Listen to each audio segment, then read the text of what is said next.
Okay. Okay, so here we are. Welcome, everyone. I'm Jamie Greenwood, the founder of Jamie Living Food and Body Coaching, and I am here with Abby Kerr, and I'm so excited I can barely contain myself. So this is the beginning, the very, very first interview that I'm doing for my new series called Coming Home to Your Body. And it's an interview series with women that I find to be inspiring, all about how do they come home to their bodies and how can we begin to do the same? Because I say come home to your body and not come back home to your body, because so many of us don't even know what home feels like in our bodies. Our bodies are a constant, wound, bound battleground. It's just so intense in there with how we're supposed to look, how we're supposed to act. Let's say we have our food down, we're eating really well, but now we have to hold on to that for dear life and never mess up. And it's really tense. It's really intense sometimes being in these bodies. And it doesn't feel like home, right? It doesn't feel like a warm blankie. It doesn't feel like laying by the fire and being held. And I really want to start talking about how do we keep ourselves from that home and from that inner peace that we can actually access at any time. So we're going to be talking about that today with Abby. And Abby is one of the brilliant minds behind the Voice Bureau, which helps entrepreneurs have more of a voice in the online conversation. Did I say that right? I didn't have it pulled up correctly. But branding, copywriting, genius. I first came to know about Abby probably 2 years ago, and I just silently stalked her in the background. And then she put out this program for INFJs, which I am an INFJ, and that means a number of things. But if you don't know what that means, take the Myers-Briggs test. It's super cool. And what really blew me away was this idea of recovery time. That Abby actually had created this program because of what was going on in her body and in her life and how she needed recovery time. So that's why she's here, and she's a genius. So welcome. Thanks, Jamie. It's so cool to be here. I am so glad that you're having this conversation. I think that, as women entrepreneurs, we tend to stay in our heads so much that it's hard to really kind of get in our body. At least that's my experience. So I'm really grateful for this. Thank you. Yeah, I mean, even starting out with that very idea of being an entrepreneur, it's so cerebral. It's like we're like crunching our brains all the time. And even if you're not an entrepreneur, just being a mom can make your mind go numb sometimes. And so how did you first kind of notice that you were cutting yourself off from your body? I think when I went full-time with an online-only business where, I don't have local clients, I don't have a reason to get out of the house every day that involves work, I became very sedentary. And because I'm a person who actually loves to live in my head, that's a really comfortable place for me.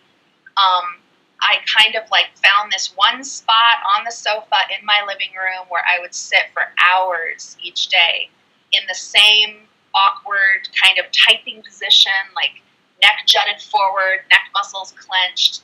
And I started noticing every time I would get up off the couch, I would be in physical discomfort, and I realized, oh, I don't have to feel this way if I would just get up every hour even and move around a little bit. But it was interesting to me. I just noticed, wow, I can stay in my head for a really long time, and I forget that I have a body.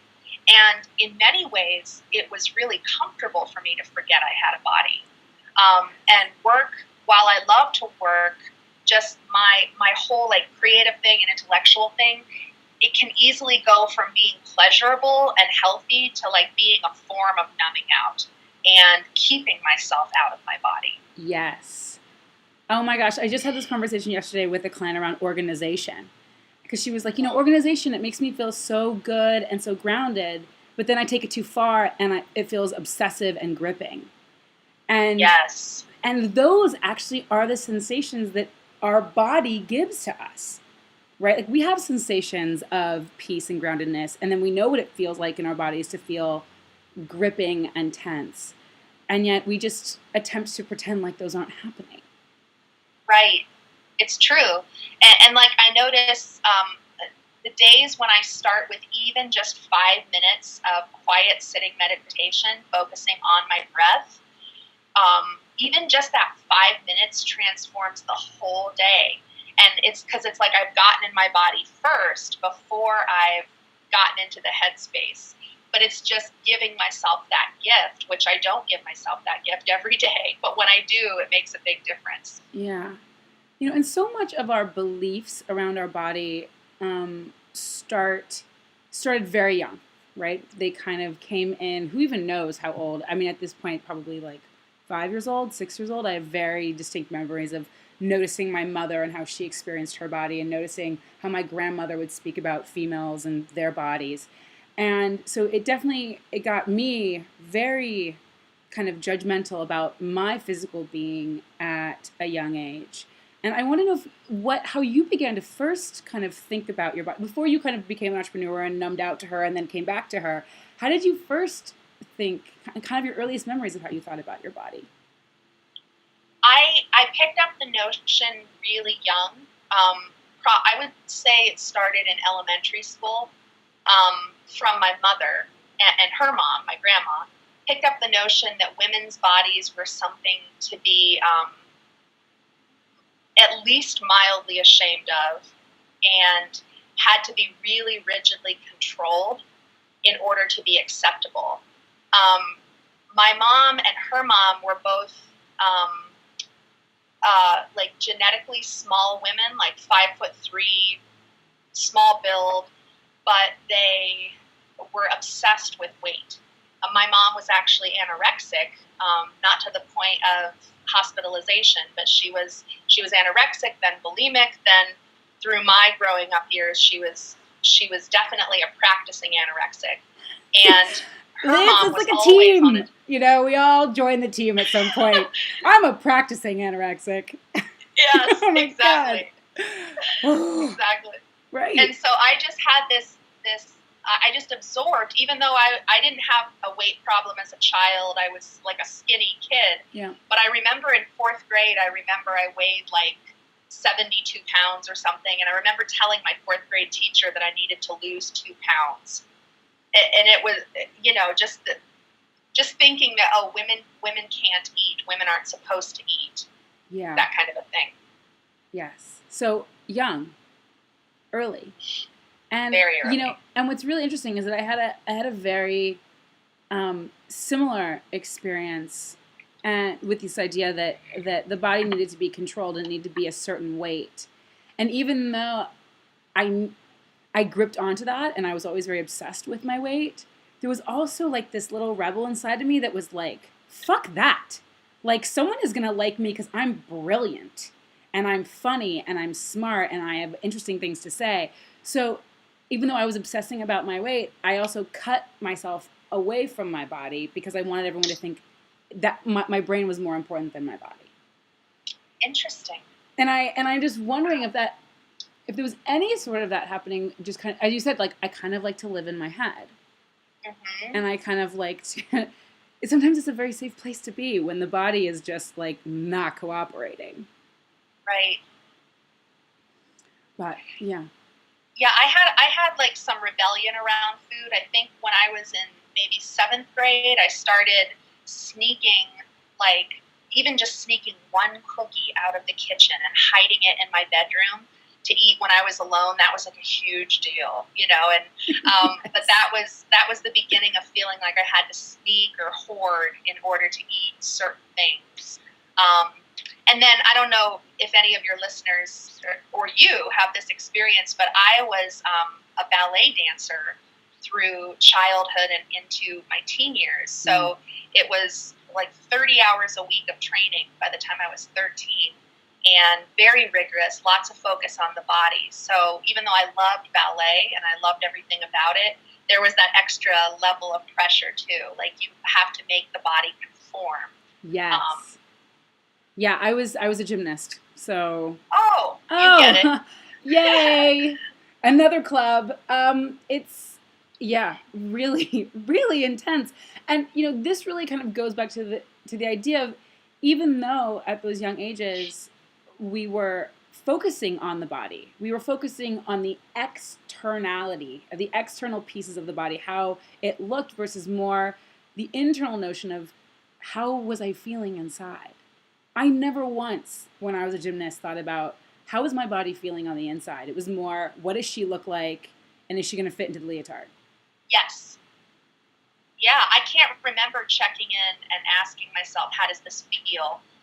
When I think about, like, what I did think about my body, I remember messages from ballet, like, you dance through the pain until you fall on the floor because you've broken your ankle. Like, pretty much that was what was said, and so it was this training to deny what was going on in the body and ignore it and let the mind dominate. So, yeah, It came from somewhere. Yeah. No, this is, oh my God, we're hitting on such a huge point, which is this idea of, my women tend to be, how do I say this? They suck it up. They are not complainers. They're tough. Like, they're into, exercise. Some of them are really, intense athletes. If they aren't now, they used to be. And there is this notion of, like, just push through, just suck it up, get it done, handle it, bite the bullet, all these lovely phrases that we say to ourselves to numb out to our truer experience that's actually happening in our physical body. And then this kind of goes back to what you were saying as being an entrepreneur. Like, you weren't necessarily being true to your body's experience of sitting on the couch all those hours. No, not at all. It's just occurred to me in this last year that it's actually valuable for me to give my body, like, a dynamic experience each day. It's like, intellectually, I know the value of fitness and movement and exercise and breath, but I never realized how much of a benefit it could be to me on all levels, like spiritually, emotionally, creatively. Yeah. And I'm getting that. I'm not practicing it all the time, but I get it now, I think. Baby steps. Gentle. Yeah. What do you think was kind of the block for you up until a year ago from really putting that kind of compassion and love? I believe that when we begin to listen to our body, it really has to come from a place of compassion, because otherwise we probably never would listen to our body. Like, we have to get into a very, like, tender space with ourselves to listen. What happened a year ago that kind of clicked it for you? I think it was that I realized that I wasn't taking care of myself physically because I didn't actually believe that I was worth it. I tied my worthiness as a person I'm like having a little dance here. This is, like, so right on. I know! And I'm sure, can I just interrupt just for 1 second? I'm sure you're probably someone who would have never, up until that point, those words of, like, I'm not worth it, would have ever come out of your mouth. No, you'd be like, I'm an that entrepreneur. Would have been the ultimate embarrassment. Totally. Well, and you probably didn't even believe it. You're like, I'm an entrepreneur. I got my shit together. Like, I'm so worth it. And then, I'm sorry. That is just, like, such a good point. And I'm so glad that you, like, had that moment of, like, oh, this is actually about worthiness. Yeah, that was so hard for me to admit. Yeah. Because to me, it was shameful to think of not feeling worthy. Like, and then I realized, oh shit, that is my problem. I know! Isn't that the worst? You're like, oh. Yes. Oh, darn it. I gotta do that now. Right. It's like, I don't want to look at that, but I know that that's the problem. So, and I saw that I was playing out the same patterns in relationship to my body and food and movement as I was in relationship, like in romantic relationships, in family relationships, in things with money. Yes. It was not just relegated to the one area. It was my pattern, like, through everything. And I guess a year ago, I was just like, I don't want to keep doing this. Like, I'm in my mid-30s now. My life is now. Like, I want to live the way, I need to live today the way I want to be living 5 or 10 years from now. And I just have to get through this muck. I have to start doing something different. Yeah. Oh, my God. First of all, thank you for doing that. I mean, you said there is something that happens in our 30s where it's, yeah, suddenly you're like, okay, life is actually now. Yes. I don't need to drive and strive and push for like then. It's actually this is reality. Like, yes. This shit's real right now, and the way that I'm engaging isn't working. And it's so funny what you said about how the way you were thinking about your body and treating yourself or not treating yourself, and this idea of worthiness, how it was really bleeding into every other aspect of your life. Because this is something I talk about with all of my clients, with every single one of my clients. But by the time we're done with our work, they're like, "Oh, I thought we were really just going to be talking about food," and like we so didn't. And I'm like, right, because I can tell you to eat kale, just freaking eat kale. That's so not the issue. Right. The issue is getting under the kale and how you engage with your food and what that means about your body, and then your body moving into kind of your work and how you, if you're a mother, how you parent, how you partner. And then you said the thing about money, which is like, I just have to say personally, so I was at one point an active participant in anorexia. I was very much on that train. And once that ended in high school, the next 10 years after that were really what I would call, are you familiar with the term orthorexia? I have heard of that, but I don't know what it is. It's an obsession with being healthy. Oh, okay. So like, I was like, no, even though I was eating regularly and my weight came back, I was like, no sugar, no dairy, no meat, no fun, no alcohol, like very, very wound and very tight and rigid, because that was how I got my control. What was interesting was I was acting the same way with my finances. I wouldn't spend a penny, even though I had the money. I wouldn't spend on anything, because again, it was just like control, tight, holding in. And so it's very interesting to see how all those things intertwine, and they all stem from your home, from in here. Yes. Yeah. That's so fascinating. And my pattern was just like I would look at my body. In relationships, I wouldn't look at my needs. I wouldn't acknowledge that I had needs or desires. And with money, I didn't want to look at my money. You know, whether I had a lot or a little, I wanted to pretend like it didn't exist. So that was for me, just like putting the blinders on and no, we're not looking at anything below this the isn't neck happening. I know. You know, it's so funny that you said this idea of not having needs, because I cannot tell you how many women I work with really don't want to admit that they have needs. And it's actually a constant conversation that I have to have with them, which is having needs doesn't make you needy. Yeah. You know, it's this idea of like, I don't want to be a needy female who's like all weepy and crying all the time, who like has, you know, issues, and I'm tough. Like, I suck it up. It's fine. I'm fine. And one of the things I've noticed, I don't know if you've noticed this, but like, one of my trigger words now for myself is, if I start saying I'm fine a lot, I am not fine. Right. You know, and when my clients are like, I'm feeling blah, blah, blah, but like, really, it's fine. I'm like, oh, no. Ding, ding. Like, it's not fine. Where are we brushing past our body's needs, our emotional needs, our, you know, all of it? You know, how you're describing the needy woman who's got issues and is always falling apart.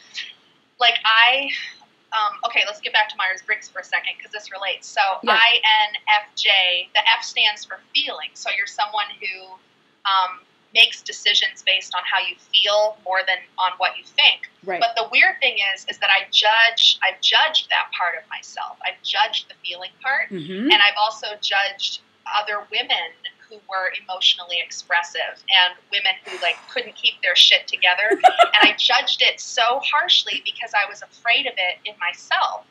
And so part of this whole like coming into the healing process with food and my body and everything else has been about owning that I am allowed to have emotions. It's okay if some of them are negative. It's okay if other people see me having emotions. Yes. I don't have to always have it all together. And It's big stuff. Okay, this is the language of my ladies. Yes, this is it. This idea of really, I have this whole idea that we really have to learn how to feel it all. And Yeah. feeling it all doesn't mean we become it all. It means we Oh, let it pass through us. that Because is good. because one of the things that happens is if we don't let it pass through us, we stuff it down and then the body begins to speak. And Yeah. like she may first start speaking with low back pain, and then suddenly she's speaking with adrenal fatigue, and then suddenly she's speaking with like IBS. And you're like, what is going on here? Like, why is, because you're not allowing yourself to have the waves of emotion that need to come through you, through your body, up and out. And remembering that the emotions that we have are just that. They're passing waves. They aren't us, but they need to come through us. And That is some good stuff. thanks. Well, I love the way you said that. You said you have to feel it all, or Yeah. we have to feel it all, but we don't have to become it all. Yes. Yeah, that's the distinction that I think I didn't get. I was the same way for a very long time. I mean, when I was so harsh with women who were emotional. It's like, Mhm. oh, bitches be crazy. Like Right. like I don't know what your problem is. I don't cry at commercials. I have no Yeah. feelings. Like I got this shit on lockdown. Right. And if you have drama, Mm-mm. stay away from No, me. that was always my thing. Like I am drama free. And Yes. drama free. And what's really interesting is that I actually, being drama free doesn't mean being emotion free. It doesn't mean being feeling free. It means Exactly. not getting sucked into crap and bullshit. But I think that you and I both did the same thing, which is like drama means you have a feeling.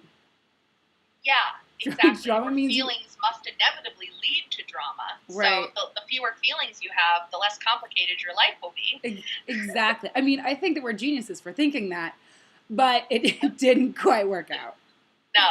No, because eventually in the long run, as you experienced, your body began to speak to you, my body began to speak to me. And, my goal with this is to get women feeling it all and in deeper touch with their bodies so it doesn't have to begin to speak and manifest through physical ailments.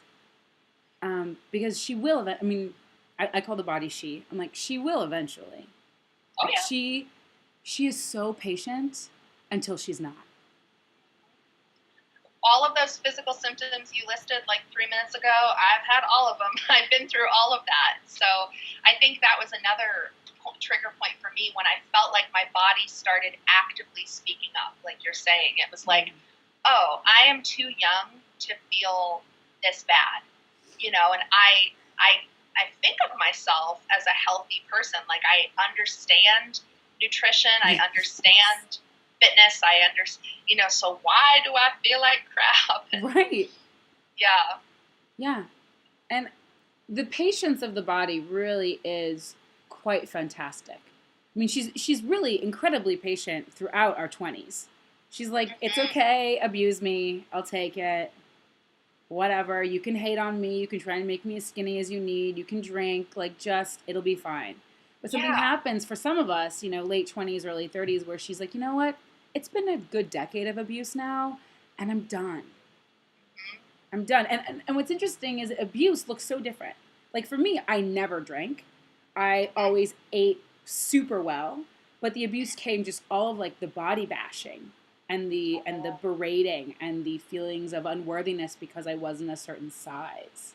Yeah. And the excess of exercise, like just running my body into the ground. That was my version of abuse. Whereas some people, a version of abuse is, not eating well and not moving their bodies. And I think that both are extremes that lead the body to speak out. Yeah. I really resonate with that. I think my pattern has always been to go from one extreme to the other. Like for about 3 years in my 20s, I was super fit, like 12% body fat, lifting, eating really clean except for one day a week, very ascetic, very planned oh my God! I did the same thing, but I gave myself 2 days. There you go. Good job. Thank you. Yes. And then I would be like, I'm tired of this. And so it was like this slippery slope into I'm eating McDonald's drive-through for breakfast and dinner, and lunch is a grilled cheese and fries. So I go the polar extremes. And so for me, the work is like finding the middle path where I give myself permission to eat whatever I want, but I also invite myself to make kind choices, whatever feels kind in that moment. Yeah. That's what I'm trying to do right now. I love that you said the middle path and not trying to find balance. I just wrote a post yesterday called Balance is Bullshit, which I actually truly believe, because life is constantly in flux, as is our body. And this idea of black and white thinking with our food or with our exercise or with how we always have to be saying kind things to ourselves, like even that we can take to the extreme. And sometimes a nasty thought is going to slip in, like, okay.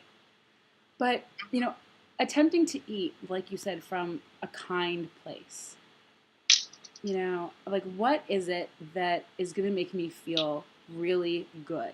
And not that that good of like, ooh, I want sugar good, but like a grounded good. Yes. And maybe the answer is dessert, but only if it's like really going to make you feel fantastic and good. Right. And the more you listen, or for me, I'll speak for myself, the more I listen to that and the more I give myself the okay to eat across the spectrum, just so long as it feels kind, actually the more I crave those whole, pure foods. And occasionally I'll want something sweet, but I can tell when it's an authentic want versus like a mental craving. Thank you for sharing that. That's exactly it. But what's interesting is that when you actually begin to kind of honor what it is your body wants, all of a sudden you're like, yeah, something green actually does sound good. Yes. That's like actually what I want. And then it's the desire for I'm a chocolate person. I'm surprised because I'm in a place now where I will let myself eat chocolate morning, noon, and night if I want it. But I don't want it. And sometimes I even have conversations with myself of like, you're not taking advantage of the fact that I'm letting you eat whatever you want. Like, are you sure you don't want chocolate? And my body's like, It's wild. It's such a different way of like attempting to control. Yeah. And I know it's such a cliche, but I actually do find myself craving kale. Like, I didn't know that I had a love affair with kale, but I like to rip up the kale in a bowl and then massage it with some flax oil, hit it with some lemon juice, some sea salt and pepper, sometimes tomatoes, sometimes some like avocado. But to me, like that to me feels as yummy as like kettle cooked potato chips. Although sometimes I will want the kettle cooked potato chips too. Exactly. Everything. I actually do believe that it all has its place. And I feel, well, I used to have a love affair with kale. At this point, I'm about ready to turn into a cabbage. Like I eat cabbage for breakfast, like most mornings. I just rip off an entire leaf and then put like avocado and a fried egg in the leaf and then just eat it. It's so good. It's so good. I need to try that. Yeah, you do. It's this morning I shredded it up and then I had it with sauteed mushrooms and it's just like, okay, yes. I honestly think I would cry if someone said you can't eat cabbage anymore. Okay, so first of all, let me just thank you for your time. This was an incredible conversation. I don't know about you, but I feel like I got a lot out of it. I definitely did. Yeah. This is the first time I've ever talked about body stuff. I have never talked or written about it anywhere publicly. So thank you for hosting this. Oh my God, this was fantastic. And I actually had 5 questions that it was going to be almost like a Inside the Actors Studio, James Lipton kind of an ending. Yeah. But I'm realizing we actually have already answered many of these. Oh, cool. But there are two that I'd love to finish up with, if you don't mind. I love that. One is, what does coming home to your body feel like in your body? It feels like peace. Yeah. I'm so glad you said that. It does. It feels like peace. And there's what's so great is that when you hit that, you can kind of like access it anywhere. Mm-hmm. Like on a plane. Yes. Like, it's incredible. And then the last question, or the second question, is, what's the greatest lesson to date that you've learned from your body?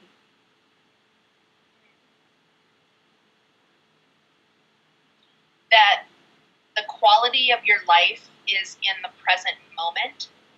So give yourself what you need right this moment. Did everyone get that? Give yourself what you need in this moment. Abby, thank you.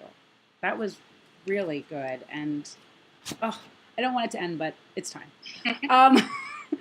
Thank you for being here. Thank you, everyone, for watching. This is the first of many of these interviews because it's a very important topic near and dear to my heart on how do we begin to come home to ourselves, unwrap and untangle some of the old beliefs, and really begin to settle into our skin to have the life that we say we want and are seeking.